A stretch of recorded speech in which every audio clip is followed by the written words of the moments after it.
ជំរាបសួរពុកម៉ែបងប្អូនទាំងអស់គ្នាពុកម៉ែបងប្អូនដែលស្រឡាញ់ផ្ទះវីឡាតូហើយមានអាងហែលទឹកទីតាំងមួយនេះគឺល្អសម្រាប់ពុកម៉ែបងប្អូនមែនទែនចាហេតុតែបានថាល្អដោយសារតែ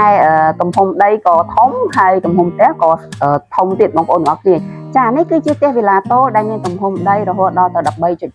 13.5 ជម្រៅបាន22ចាហើយទំហំផ្ទះវិញគឺ8 × 12 កន្លះបងប្អូនទាំងអស់គ្នាចាអញ្ចឹងចង់ដឹងថាខាងក្នុងតលីបែបណាតោះមកមើលជាមួយនឹងខ្ញុំទាំងអស់គ្នាណាបន្ទប់ទទួលភ្ញៀវនេះគឺ